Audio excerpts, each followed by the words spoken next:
Bansang nagkakaisa, sama-samang babangon muli.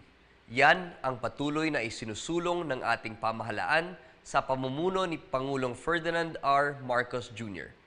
Magandang gabi, Pilipinas! Ako po si Attorney Miko Clavano at ito ang The Chatroom.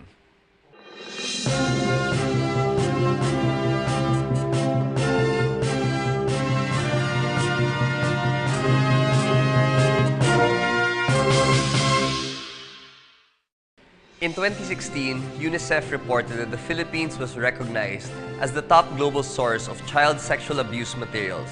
Thenceforth, online exploitation and sexual abuse has developed into one of the fastest growing concerns for child rights advocates.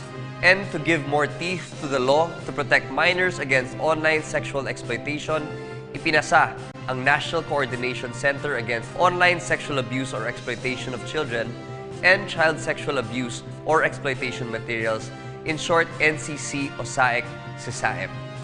And tonight, we have the OIC Executive Director of the National Coordination Center Against Online Sexual Abuse or Exploitation of Children and Child Sexual Abuse or Exploitation Materials, Attorney Kit Margarita Kit F. Magsaysay. Good evening, Attorney Kit, and welcome to the chat room. Good evening, Asik Miko. Thank you for having me. Attorney Kit, bago ka namin kilalanin bilang isang public servant, we'd like to get to know you a bit more up close and personal, if that's okay with you. Yes, please. Yeah. Okay. June 21, 2016, proud na nag-tweet yung sister mo, na si Bettina, saying, "My sister, Attorney Margarita Fule Magsaysay." Si Bettina Magsaysay is one of the journalists of ABS-CBN, and I'm sure sobrang busy din niya. Kagaya mo, ma'am, na sobrang busy mo din. How is your relationship with your family, with your sister, knowing na lahat po kayo professionals? Well, my sister and I have always been close. So even when we were back in kindergarten, we were doing gymnastics. Nagko-compete kami against one another. When we went to college, she was part of the Blue Bubble Battalion. I was part of the UP Pep Squad. So even if we were on different teams, we were always rooting for one another. So in the same way here, she was very happy that I passed. Para sa amin, yung pagpasa ko is a success of the family. So we were all just very happy. That's great to hear. And bakit kayo nagkaiba ng school? So you went to UP, she went Ateneo. What is the reason behind that? No particular reason, I guess, but I guess for her course, was the program there was more in tuned with Ateneo as well as mine. I wanted a different environment. I've heard that great things about UP, and I wanted to experience that myself. I see. Attorney Kit, why did you become a lawyer? Ano ba yung inspiration mo na naging abogada ka? Yung lolo ko rin sa father ng mother ko used to be a judge. Okay. So even before, it was already inculcated in me by my parents na maging abogado ka, ganyan, madami tayong problema, kailangan natin abogado. But that was before. But then when I was growing up, I realized how much of good lawyers is needed in the Philippines, and I wanted to contribute to that and help out. And was public service your first choice when you became a lawyer, or saan ka muna nag-work? I worked first in a law firm, Picasso Law. I think this was also because of the suggestion of my professors in law school before. They said the best training that you could get is from law firms, and then it would be easier to venture into public work after. So that's what I wanted to do first, to try all the areas of and fields of law. And obviously you brought that into the DOJ. But my question is, why the DOJ? There are a lot of different agencies that need lawyers, pero bakit ka napadpad sa Department of Justice? Because I think this is where the nest of lawyers are. I think it's where I can contribute most of my skills and knowledge to. So I think this is the best department for me. I see. And you found yourself in this position as OIC, Executive Director of the NCC o SAEC-CSAEM. Ang tanong ko, may time ka pa ba for your family and friends? How's the work-life balance now that you have this position? I really try to make time. Of course, like work is eating up most of our time. We have 24/7 deadlines, but you try to temper that by having a good time, by relaxing every once in a while. Weekends are spent for family and friends, so that's how I relax. Do you still have time to do your cheerleading, yung pep squad? No, I wish I could still do that. I would at least want to do the exercises, warm up, just to have your body, stretch and Right. become flexible again. Yeah. Tell us about that time actually. The time you were going against your sister in the respective pep squads of Ateneo and UP. Yeah. How was that experience for you? Well, it's actually funny because it would depend on what team would go first. So if my team would go first, she would be on the bleachers watching, and she would tell us like, you guys did so good. We're so scared. We hope that we'll make it too. But yeah, it's always been a friendly competition between us, and it's good because even in the stunts and in the partner stunts, the pyramids, we get to exchange techniques. So it's been fun. It's been fun growing up with a sister who has the same hobbies as you have. Ano yung record nyo between the two of you? Ateneo versus UP. Sino mas maraming panalo? Well, we have under our belt, 2 championships during the time that I was involved in the UP. And sila? Parang wala.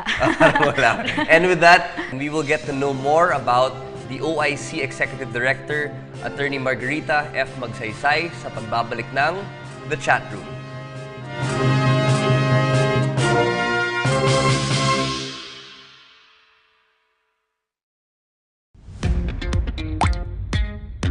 For the unlimited na talakayang pambayan, dito natin yan pag-uusapan. Ang inspiring stories nyo, i-flex namin yan.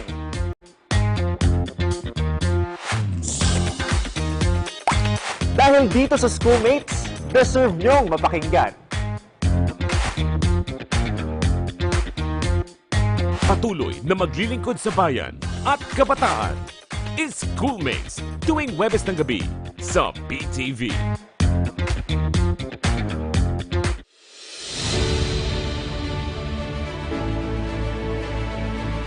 Sa huling araw ng kanyang official visit sa Japan, nakipagpulong si Pangulong Ferdinand R. Marcos Jr. sa ating mga kababayang OFW upang sila ay pasalamatan.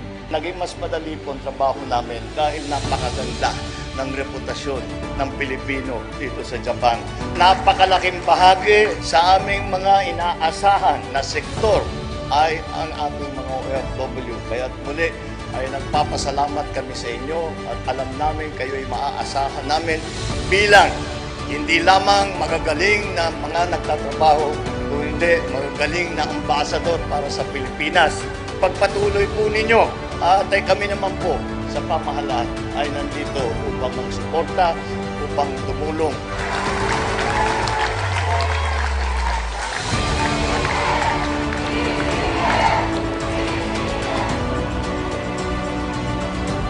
Ang official visit ni Pangulong Ferdinand R. Marcos Jr. sa Japan, dito sa inyong People's Television.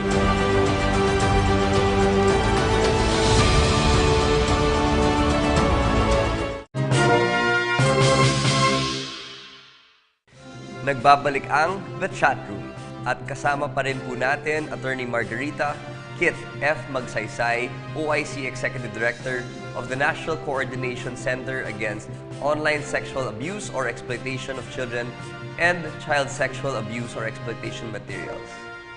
Now we're going to get into the more serious part of the interview, no? Attorney Kith, ano po ba itong NCC o SAEC sa SAEM? It's a new office created under the new law, which is RA number 11930. In short, kilala siya as the Anti-OSAIC Law.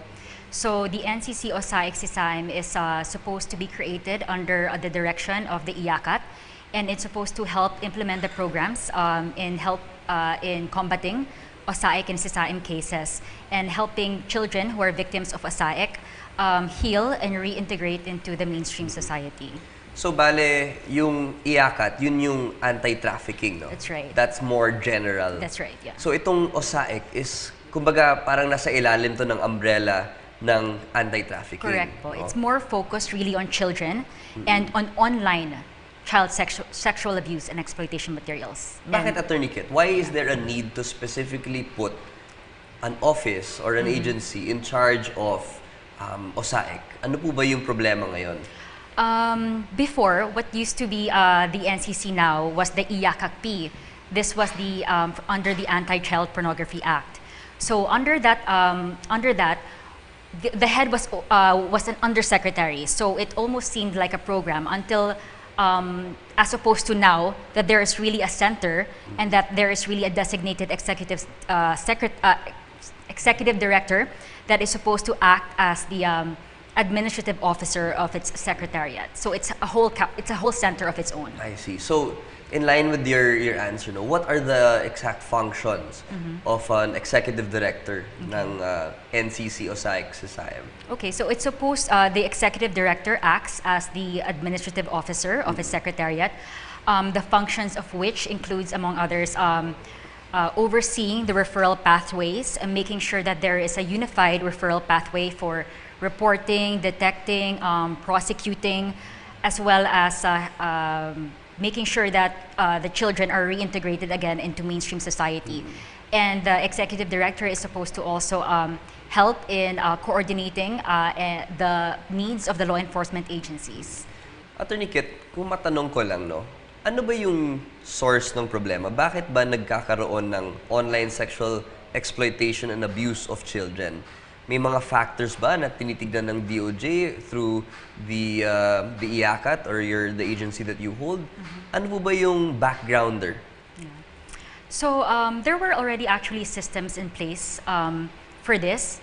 There were already systems in place for reporting, investigating, prosecuting, and convicting.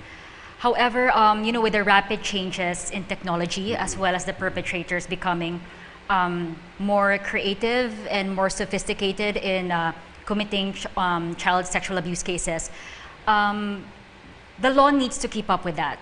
So, and the anti-OSAIC law is a product of the policy of the government in combating OSAIC cases. Pero sa tingin mo, Attorney Kit, bakit nagkakaganitong problema? We mentioned earlier in the show na we are a global hotspot for OSAIC. Why the Philippines? Ano po kaya yung mga factors? I guess it's because the internet is very easily accessible now. You would remember during the time ng pandemic, halos lahat tayo naka-rely lang talaga sa internet.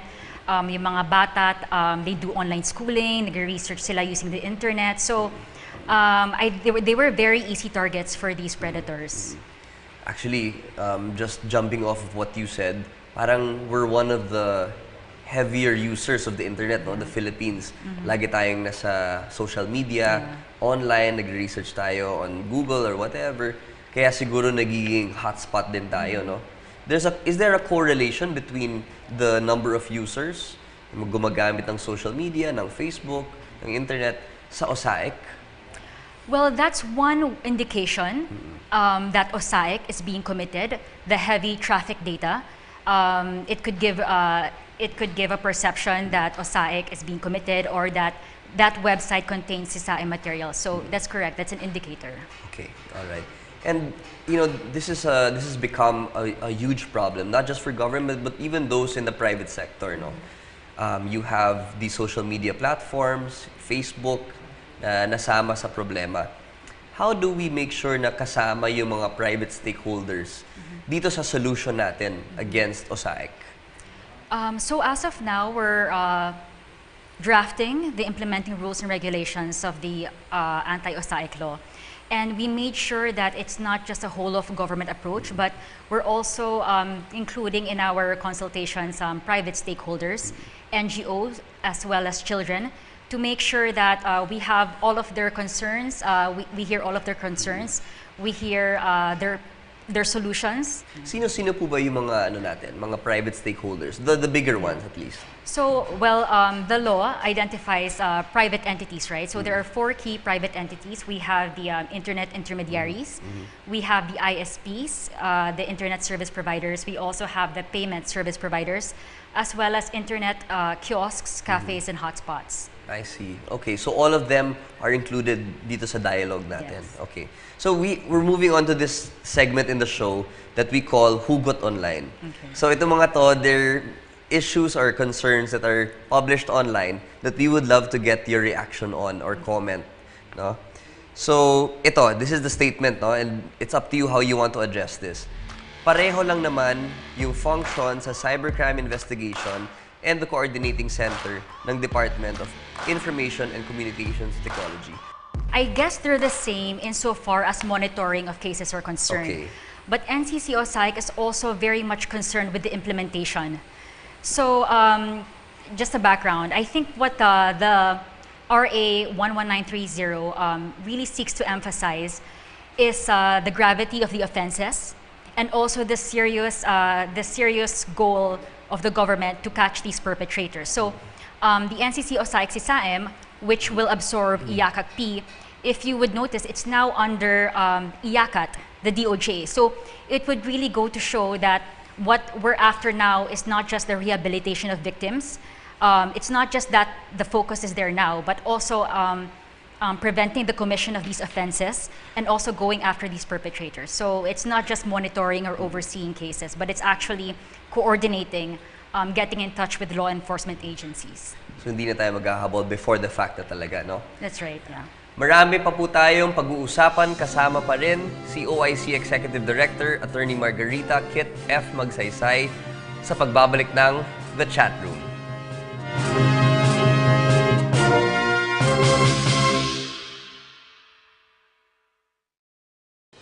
Numbers, facts, insightful analyses, and context on information for a better perspective. Developing stories in the country and around the world. The most current news and issues that are relevant to today's times. Get a rundown of it all every night, only here on PTV News Tonight.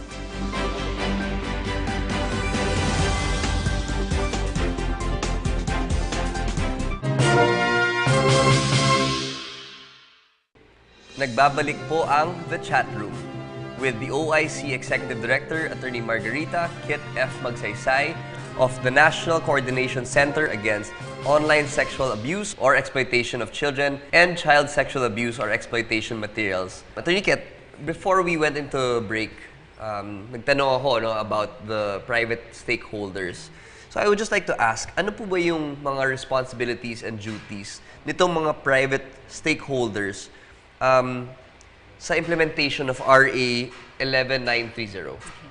So madami, no? At mabibigat yung mga obligations nila. That's why we're endeavoring to meet with them, to know about their concerns, and also discuss about the workable implementation of the law. So one of their duties is preserving osaic and sisaim materials. Just very briefly, apart from that, they're also required to block and to filter any osaic and sisaim materials, as well as relay proof to the law enforcement agencies. So mabigat yung mga duties nila.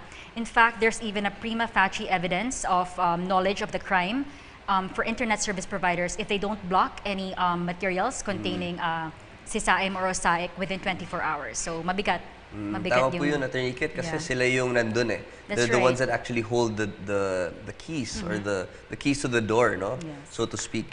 So that's for the private stakeholders. Dito naman po sa sa public sector, ano naman yung mga responsibilities ng mga law enforcement agencies in the implementation of the law?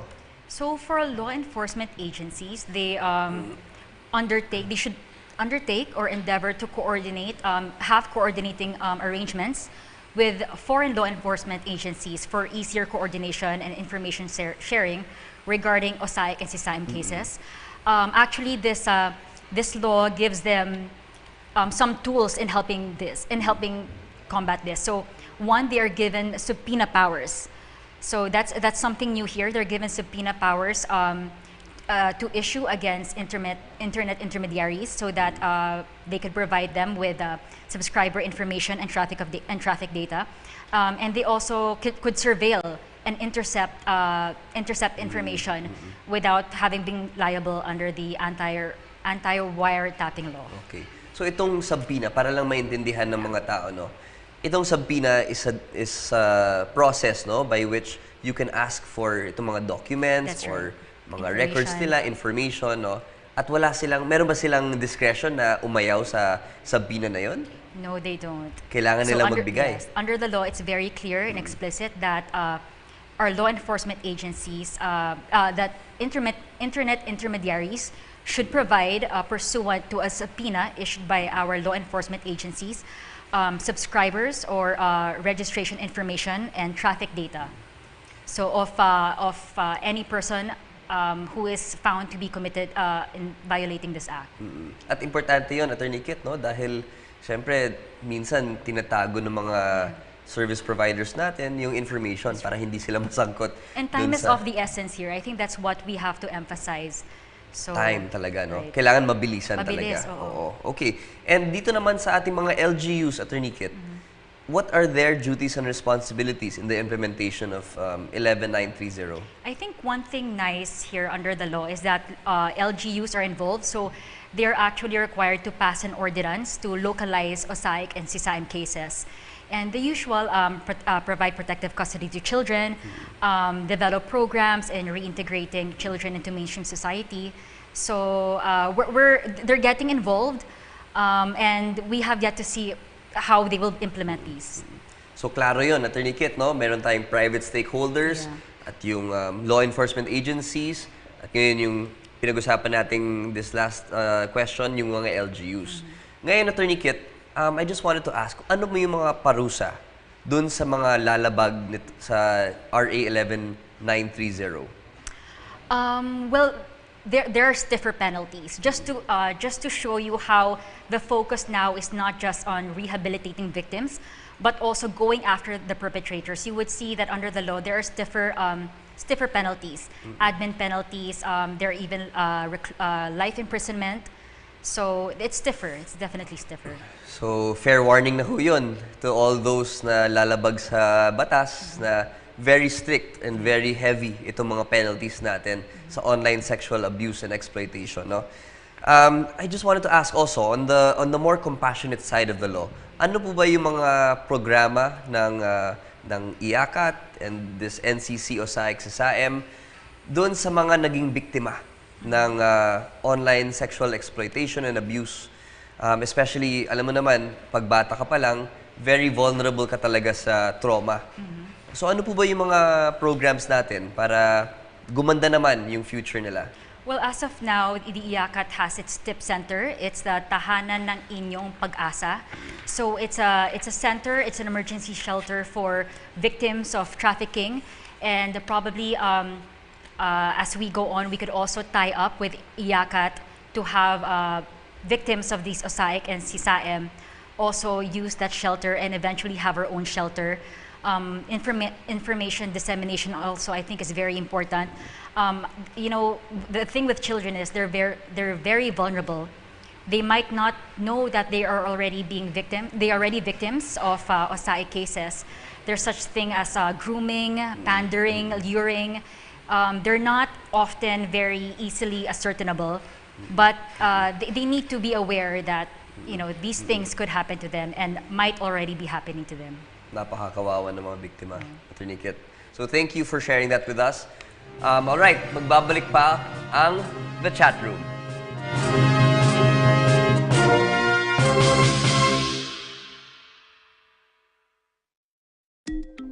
Disaster Watch. Alamin ang mga dapat ilagay sa go bag bilang paghahanda sa anumang sakuna. Maglagay ng tubig na maiinom at mga pagkaing hindi madaling masira. Maglaan ng espasyo para sa first aid kit at survival kit para sa mga hindi inaasahang pangyayari.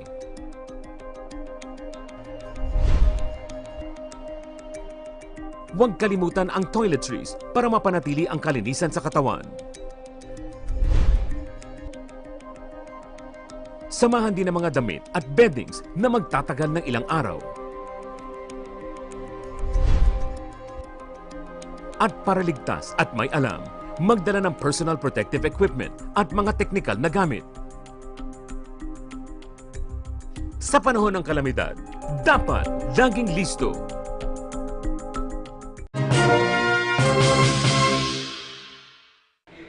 Nagbabalik po ang The Chatroom. At kasama pa rin natin, Attorney Margarita Kit F. Magsaysay, OIC Executive Director of the National Coordination Center Against Online Sexual Abuse or Exploitation of Children and Child Sexual Abuse or Exploitation Materials.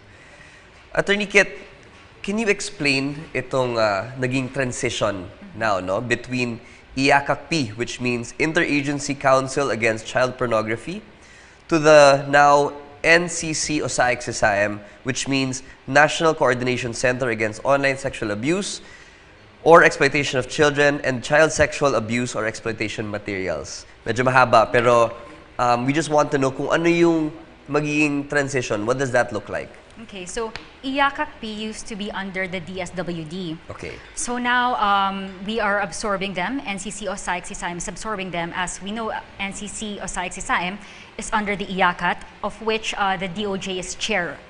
So we're now in the process of transitioning the personnel there. So we already have a transition plan in place. We're coming up with a staffing pattern to be approved by the Department of Budget and Management. So we're on the roll doing that. We want to be able to absorb as far as we can all the personnel as well as the budget that they have and the work. Moving forward, ano po ba yung mga ibang plano nyo, mga programs in the pipelines, now that it's transitioned from IACACP to NCC OSAIC-CSIAM? Well, we plan to give free legal assistance as well as consultation. So probably we could tie up with the PAO in doing this. We're also supposed to have our research for this. We could tie up with international organizations in helping us with this. So there's so much that to look forward to be done. Ito, every show I always give a chance, no, to my guest to give a message, especially in relation to kung ano yung position natin ngayon. And as the OIC Executive Director, I would like to give you an opportunity to give a message, no, to everybody watching, maybe words of encouragement or warning even if you want, dun sa ating problema ng OSAIC or CSIAM. Well, this law is very timely. As we all know now, we're all heavily dependent on the internet. So what this law seeks to achieve is to create a safer place, a safer online place for the children without having fear of encountering something dastardly. So this is also a fair warning to all those who are planning to committing OSAIC and perpetrating these child sexual abuse cases to stop their ways because the law is out there to get you. Perfect, Attorney Kit. So matakot na sila at hindi na po pwede yung online sexual exploitation and abuse of children. There's no room for that here in our country. Maraming salamat po, Attorney Kit, sa pagdalaw sa amin dito, pagbisita sa the chat room, and we hope to see you soon. Thank you. Thank you very much. Thank you for having me. Bilang responsableng mamamayan, mahalagang magkaroon tayo ng malawak na kaalaman tungkol sa pamahalaan at sa mga pangyayari sa ating bansa. Kaya naman, ugaliing tumutok dito sa The Chatroom.